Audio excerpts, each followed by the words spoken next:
Hi friends, welcome to my channel. ಇವತ್ತು ನಾನು ಯಾವ ರೀತಿ ಮರುವೈ ಸುಕ್ಕ ಮಾಡೋದು ಅಂತ ತೋರಿಸ್ತೇನೆ. ಇದನ್ನು ಕ್ಲಾಂಪ್ಸ್ ಅಂತ ಕರೀತಾರೆ, ತುಳುವಲ್ಲಿ ನಾವು ಮರುವೈ ಅಂತ ಕರಿತೇವೆ. ಫಸ್ಟಿಗೆ ಮರುವೈ ತಂದ ಕೂಡಲೇ ನಾವು ಅದನ್ನು 1 ಗಂಟೆ ನೀರಲ್ಲಿಟ್ಟು ಅದರ ಮರಳೆಲ್ಲ ಹೋಗಬೇಕು ಅಷ್ಟೊತ್ತು ನೀರಲ್ಲಿ ಇಟ್ಟು ಒಂದು 4ರಿಂದ 5 ಸಲ ವಾಶ್ ಮಾಡಿಬಿಟ್ಟು ಆಮೇಲೆ ಒಂದು ಪಾತ್ರೆಯಲ್ಲಿ ನೀರು ಬಿಸಿ ಮಾಡಿ ಒಂದು 5 ಮಿನಿಟ್ಸ್ ಬೇಯಿಸಬೇಕು. ಆವಾಗ ಈ ರೀತಿ ಮರುವೈ ಓಪನ್ ಆಗುತ್ತೆ. ಓಪನ್ ಆದಮೇಲೆ ಬಿಸಿ ಎಲ್ಲ ಆರಿದ ಮೇಲೆ ನಾನಿಲ್ಲಿ ಖಾಲಿ ಇದ್ದ ಚಿಪ್ಪನ್ನು ತೆಗಿತಾ ಇದ್ದೇನೆ. ಸಣ್ಣ ಸಣ್ಣ ಮರುವೈ ಆದರೆ ನೀವು ಫುಲ್ ಮರುವೈ ಕೂಡ ಹಾಕ್ಬೋದು. ನಾನಿಲ್ಲಿ ದೊಡ್ಡ ದೊಡ್ಡ ಮರುವೈ ಇದ್ದ ಕಾರಣ ಒಂದು ಸೈಡನ್ನು ತೆಗೆದು ಬಿಸಾಕ್ತಾ ಇದ್ದೇನೆ. ಯಾವ ಸೈಡಲ್ಲಿ ಮಾಂಸ ಇದೆ ಆ ಸೈಡ್ ಮಾತ್ರ ತಗೊಳ್ತಾ ಇದ್ದೇನೆ.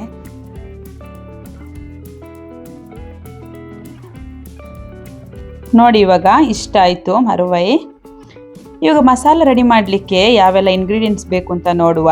ನಾನಿಲ್ಲಿ ಒಂದು 12 ಬ್ಯಾಡಗಿ ಮೆಣಸನ್ನು ಫ್ರೈ ಮಾಡ್ತಾ ಇದ್ದೇನೆ. ಚೆನ್ನಾಗಿ ಫ್ರೈ ಆಗಬೇಕು. ನಾವು ಮುರಿಬೇಕಾದ್ರೆ ಚೆನ್ನಾಗಿ ಈಸಿಯಾಗಿ ಮುರಿಬೇಕು. ಅಷ್ಟು ಫ್ರೈ ಮಾಡಿ ಆದಮೇಲೆ ಅದನ್ನೊಂದು ಪ್ಲೇಟಿಗೆ ತೆಗೆದಿಟ್ಕೊಂಡು ಅದೇ ಪ್ಯಾನಿಗೆ 1 ಟೇಬಲ್ ಸ್ಪೂನಷ್ಟು ಕೊತ್ತಂಬರಿ, ಅರ್ಧ ಟೇಬಲ್ ಸ್ಪೂನಷ್ಟು ಜೀರಿಗೆ, ಅರ್ಧ ಸ್ಪೂನಷ್ಟು ಸಾಸಿವೆ, ಸ್ವಲ್ಪ ಮೆಂತೆ, ಅರ್ಧ ಸ್ಪೂನಷ್ಟು ಕಾಳುಮೆಣಸು, 5 ಎಸಳು ಬೆಳ್ಳುಳ್ಳಿ, 1 ಎಸಳು ಕರಿಬೇವು, ಇದಿಷ್ಟನ್ನು ಹಾಕಿ ಚೆನ್ನಾಗಿ ಫ್ರೈ ಮಾಡ್ಕೊಳ್ಳಿ. ನಮಗೆ ಮಸಾಲದ್ದು ಒಂದು ಅರೋಮ ಚೆನ್ನಾಗಿ ಬರುತ್ತೆ ಅಲ್ವಾ, ಆವಾಗ ಅದನ್ನು ಒಂದು ಪ್ಲೇಟಿಗೆ ಟ್ರಾನ್ಸ್ಫರ್ ಮಾಡಿಟ್ಕೊಂಡು ಅದೇ ಪ್ಯಾನಿಗೆ ಇಲ್ಲಿ ನಾನು 1 ಸ್ಪೂನಷ್ಟು ಕೋಕೋನಟ್ ಆಯಿಲ್ ಹಾಕ್ತಾ ಇದ್ದೇನೆ. 1 ಕಪ್ಪಷ್ಟು ತೆಂಗಿನ ತುರಿ ಹಾಕಿ ಚೆನ್ನಾಗಿ ಅದನ್ನು ಗೋಲ್ಡನ್ ಬ್ರೌನ್ ಬರೋ ತನಕ ಫ್ರೈ ಮಾಡ್ಕೊಳ್ಳಿ. ತೆಂಗಿನಕಾಯಿ ಗೋಲ್ಡನ್ ಬ್ರೌನ್ ಆಗಬೇಕಾದ್ರೆ ಅದನ್ನೊಂದು ಸಪ್ರೇಟ್ ಪ್ಲೇಟಿಗೆ ತೆಗೆದಿಟ್ಕೊಳ್ಳಿ. ನಾವು ಮೊದಲಿಗೆ ಫ್ರೈ ಮಾಡಿದ ಮಸಾಲ ಚೆನ್ನಾಗಿ ಆರಿದೆ. ಅದನ್ನು ಇವಾಗ ಒಂದು ಮಿಕ್ಸರ್ ಜಾರಿಗೆ ಟ್ರಾನ್ಸ್ಫರ್ ಮಾಡಿಬಿಟ್ಟು ನೀರೇನು ಹಾಕೋ ಅವಶ್ಯಕತೆ ಇಲ್ಲ, ಹಾಗೆ ತರಿತರಿಯಾಗಿ ರುಬ್ಬಬೇಕು. ತುಂಬ ನೈಸ್ ಮಸಾಲ ಮಾಡೋದು ಬೇಡ. ಸ್ವಲ್ಪ ಹುಳಿ ಸ್ವಲ್ಪ ಅರಶಿನ ಹಾಕಿ ಗ್ರೈಂಡ್ ಮಾಡುವ. ನೋಡಿ, ನೀರು ಹಾಕೋದು ಬೇಡ, ಈ ರೀತಿ ಗ್ರೈಂಡ್ ಮಾಡಿಬಿಟ್ಟು ನಾನೀಗ ಮಸಾಲ ಯಾವ ರೀತಿ ಬಂದಿದೆ ಅಂತ ತೋರಿಸ್ತೇನೆ. ನೋಡಿ ಮಸಾಲ ಇಷ್ಟು ರುಬ್ಬಿದರೆ ಸಾಕು.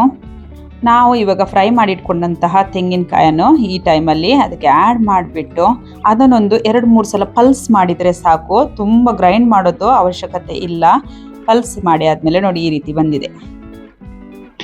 ಇವಾಗ ಮರುವೈ ಸುಕ್ಕ ಮಾಡೋ ಪ್ರೊಸೆಸ್ ತೋರಿಸ್ತೇನೆ. ಫಸ್ಟಿಗೆ ಒಂದು ಪ್ಯಾನಿಗೆ 2ರಿಂದ 3 ಸ್ಪೂನಷ್ಟು ಕೋಕೋನಟ್ ಆಯಿಲ್ ಹಾಕಿ ಅರ್ಧ ಸ್ಪೂನಷ್ಟು ಸಾಸಿವೆ ಹಾಕಿ, ಸಾಸಿವೆ ಚಟಪಟ ಅಂತ ಹೇಳಬೇಕಾದ್ರೆ ಒಂದು 5ರಿಂದ 6 ಬೆಳ್ಳುಳ್ಳಿ ಹಾಕಿ ಅದು ಚೆನ್ನಾಗಿ ಫ್ರೈ ಆಗಬೇಕಾದ್ರೆ ಅದಕ್ಕೆ 1 ಎಸಳಷ್ಟು ಕರಿಬೇವು ಹಾಕಿ ಚೆನ್ನಾಗಿ ಫ್ರೈ ಮಾಡ್ಕೊಳ್ಳಿ.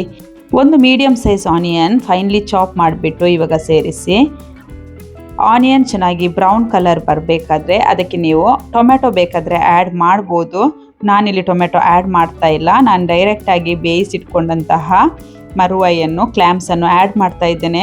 ಕೆಲವರು ಈ ಟೈಮಲ್ಲಿ ಡೈರೆಕ್ಟ್ ಹಸಿ ಕ್ಲ್ಯಾಮ್ಸನ್ನೇ ಆ್ಯಡ್ ಮಾಡ್ತಾರೆ, ಬಟ್ ನಾನು ಫಸ್ಟಿಗೆ ಬೇಯಿಸಿಬಿಟ್ಟು ಮತ್ತೆ ಆ್ಯಡ್ ಮಾಡ್ತಾ ಇದ್ದೇನೆ. ಮತ್ತು ಬೇಯಿಸಬೇಕಾದ್ರೆ ಉಪ್ಪು ಹಾಕಿ ಕೂಡ ಬೇಯಿಸ್ಬೋದು, ಅಥವಾ ಈ ಟೈಮಲ್ಲಿ ಕೂಡ ಉಪ್ಪು ಹಾಕ್ಬೋದು. ಅದೆಲ್ಲ ನಿಮಗೆ ಚಾಯ್ಸ್ ಬಿಟ್ಟಿದ್ದು. ನಾನಿಲ್ಲಿ ಈ ಟೈಮಲ್ಲಿ ಉಪ್ಪು ಆ್ಯಡ್ ಮಾಡ್ತಾ ಇದ್ದೇನೆ. ನೋಡಿಬಿಟ್ಟು ಸಾಲ್ಟ್ ಹಾಕಿ ಎಲ್ಲ ಮಿಕ್ಸ್ ಮಾಡಿ ಆದಮೇಲೆ ಒಂದು 2 ನಿಮಿಷದನ್ನು ಚೆನ್ನಾಗಿ ಕವರ್ ಮಾಡಿಬಿಟ್ಟು ಬೇಯಿಸಬೇಕು. ಇವಾಗ 2 ನಿಮಿಷ ಆದಮೇಲೆ ನೋಡಿ ಸ್ವಲ್ಪ ಸ್ವಲ್ಪ ನೀರು ಬಿಟ್ಟಿದೆ ಅಲ್ವಾ. ಇವಾಗ ನಾವು ಗ್ರೈಂಡ್ ಮಾಡಿಟ್ಕೊಂಡಂತಹ ಮಸಾಲ ಆ್ಯಡ್ ಮಾಡಬೇಕು. ನಿಮಗೆ ಮಸಾಲ ಸ್ವಲ್ಪ ನೀರು ಬೇಕು ಅಂತಾದರೆ ನೀರು ಹಾಕಿ ಕೂಡ ಮಸಾಲ ಗ್ರೈಂಡ್ ಮಾಡ್ಬೋದು, ಬಟ್ ತುಂಬ ನೈಸ್ ಪೇಸ್ಟ್ ಮಾಡಲಿಕ್ಕೆ ಹೋಗಬೇಡಿ.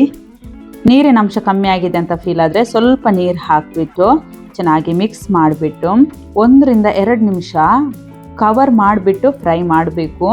ಆವಾಗ ನಮ್ಮ ಕ್ಲ್ಯಾಮ್ಸಿಗೆ ಮಸಾಲ ಚೆನ್ನಾಗಿ ಅಬ್ಸಾರ್ಬ್ ಆಗುತ್ತೆ. 2 ನಿಮಿಷ ಆದಮೇಲೆ ಇದು ಫೈನಲ್ ಸ್ಟೆಪ್. 1-2 ಸ್ಪೂನಷ್ಟು ತುಪ್ಪ ಹಾಕಿ ಸ್ವಲ್ಪ ಕೊತ್ತಂಬರಿ ಸೊಪ್ಪು ಹಾಕಿ ಚೆನ್ನಾಗಿ ಮಿಕ್ಸ್ ಮಾಡಿಕೊಂಡ್ರೆ ನಮ್ಮ Mangalore style marvai sukka ready to serve.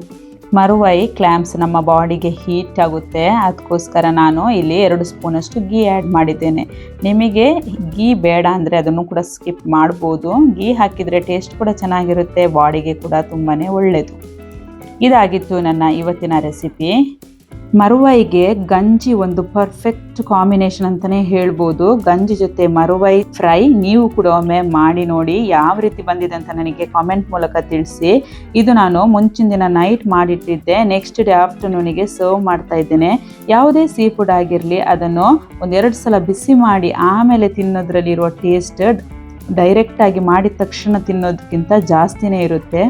ನೀವು ಕೂಡ ಈ ಪ್ಲೇಟನ್ನು ಒಮ್ಮೆ ಟ್ರೈ ಮಾಡಿ. ಇದಾಗಿತ್ತು ನನ್ನ ಇವತ್ತಿನ balanced diet lunch. Thank you.